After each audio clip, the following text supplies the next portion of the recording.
everyone, and welcome to English Pod. My name is Marco. My name is Catherine, and today we're talking all about animals. That's right. This is a very interesting topic, very important because, well, a lot of people like to have pets.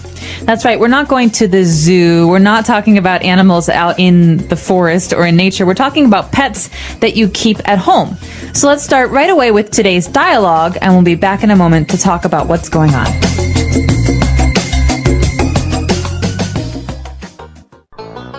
We have been over this 100 times. We are not getting a pet. Why not? Come on, just a cute little puppy or a kitty. Who's gonna look after a dog or a cat? I will. I'll feed it, bathe it, and walk it every day. We can get a Labrador or a German Shepherd. What if we want to take a vacation? Who will we leave it with? Plus, our apartment is too small for that breed of dog. Okay, how about we get a cat or a ferret? We're planning on having children soon. I don't think those animals are a good idea with a baby in the house. Fine. Let's get a bird then. We can keep it in its cage and teach it to talk. A parrot would be awesome. I'll tell you what. I can get you some hamsters, and we'll take it from there. Yay!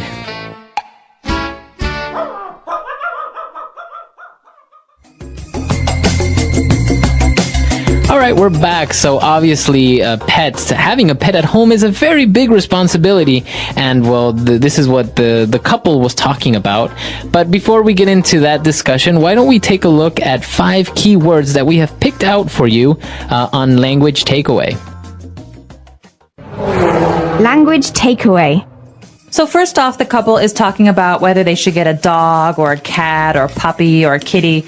And when they start talking about dogs, they talk about what kinds of dogs or the breed of the dogs. Let's look at this word. That's right. They were talking about a German Shepherd or a Labrador. And as you said, this is the breed, or maybe you can say a kind of dog.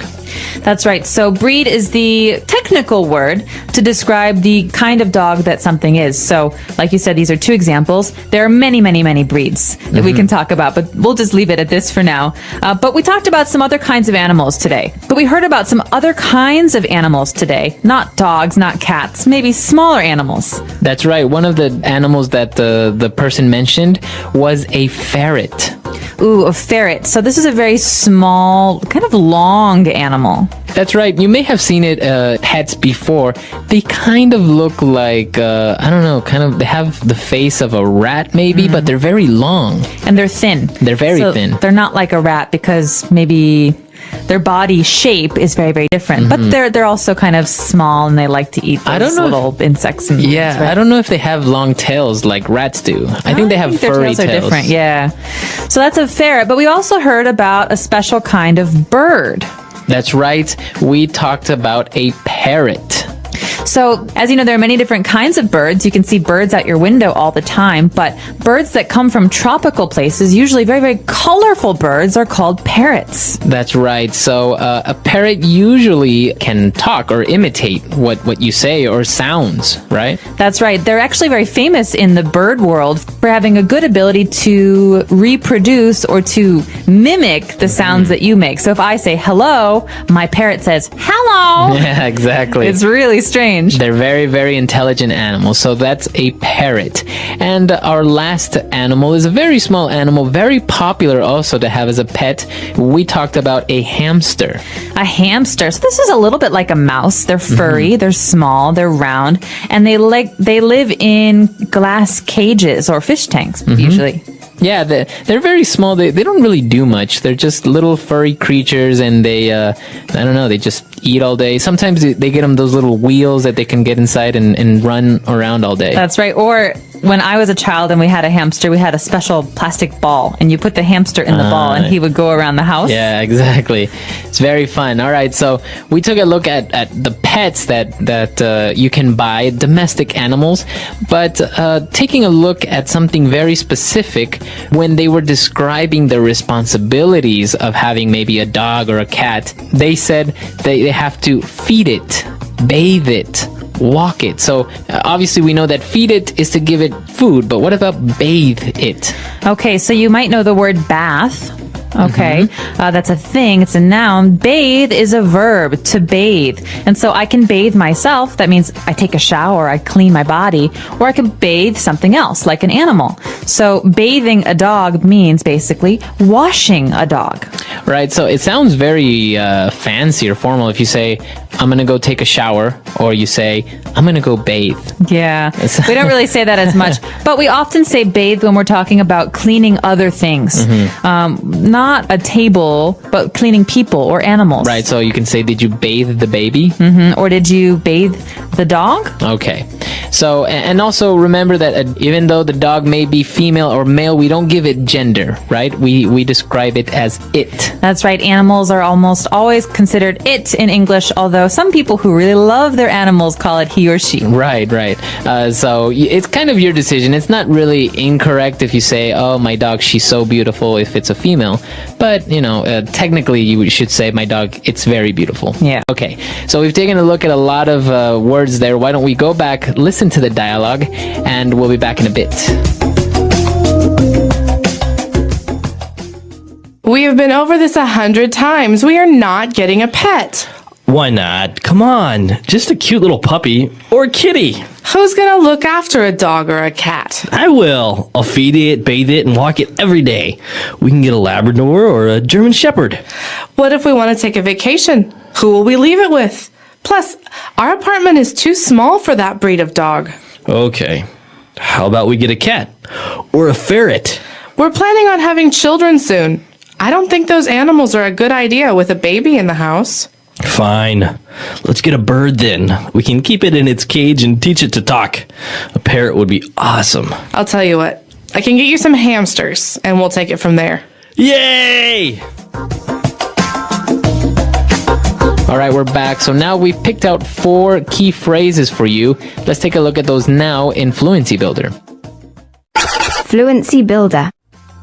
So at the very beginning of today's conversation, we hear the first person say, we've been over this 100 times.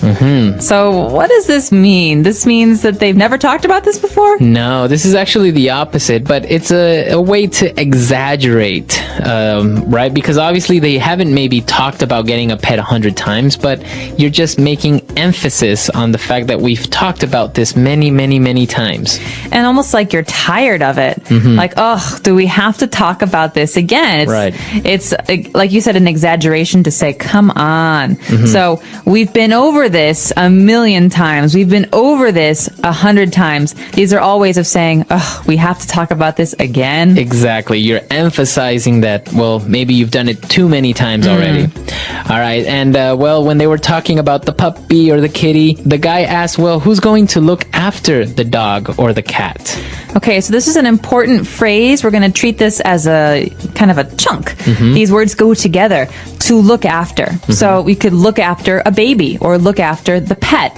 This means to watch or to care for. Right, to take care. So maybe if you're going to go out tonight, you want to leave your son with a babysitter to look after him. Right, to make sure that there are no problems or to make sure that he eats and goes to sleep. Exactly. So to look after, to take care, or to make sure he or she is okay.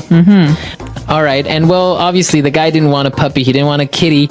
So the girl was giving alternatives and said, well, how about we get a cat or a ferret? Okay, the phrase here, how about, is very, very common in English. I think a lot of people who learn English have a hard time knowing when to use this phrase, how about. That's right. So it's very simple. The phrase, how about, is to give an alternative, right? Okay, or a suggestion. So, for example, you and I are talking about where to eat lunch, I don't know, and you give a suggestion, you say, how about pizza? And I say, I don't know, how about McDonald's? We're giving suggestions or offering alternatives. Exactly. So this is the correct way of using how about. Many students make the mistake of using it as to say, how was it? Or how did it go? Right? So, how was your weekend? That's correct.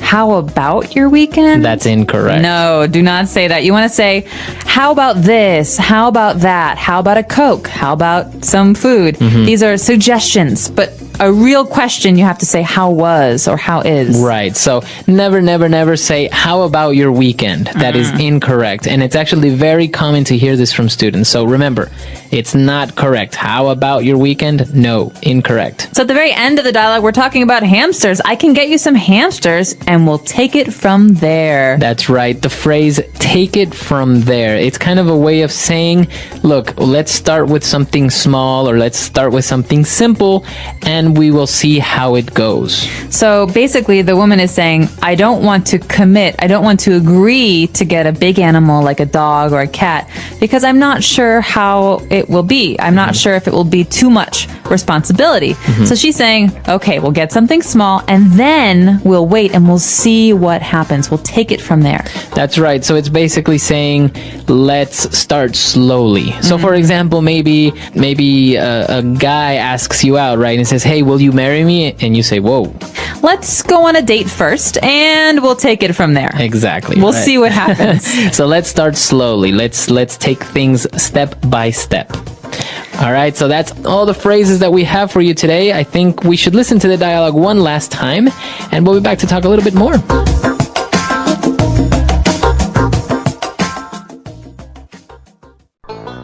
We have been over this 100 times. We are not getting a pet. Why not? Come on. Just a cute little puppy or a kitty. Who's gonna look after a dog or a cat? I will. I'll feed it, bathe it, and walk it every day. We can get a Labrador or a German Shepherd. What if we want to take a vacation? Who will we leave it with? Plus, our apartment is too small for that breed of dog. Okay. How about we get a cat?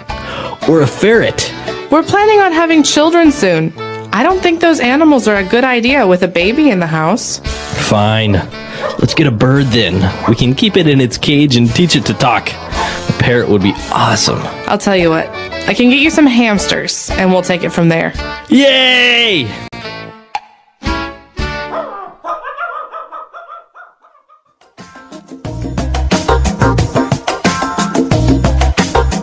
All right, Catherine, so what about pets? Are you a big pet lover? Do you like ferrets, hamsters, all this good stuff? I don't like small pets. I love big pets. So as a kid, we had both. My brother really loved small animals like hamsters and ferrets and things like that. I just think they're a little bit stinky. They kind of smell funny.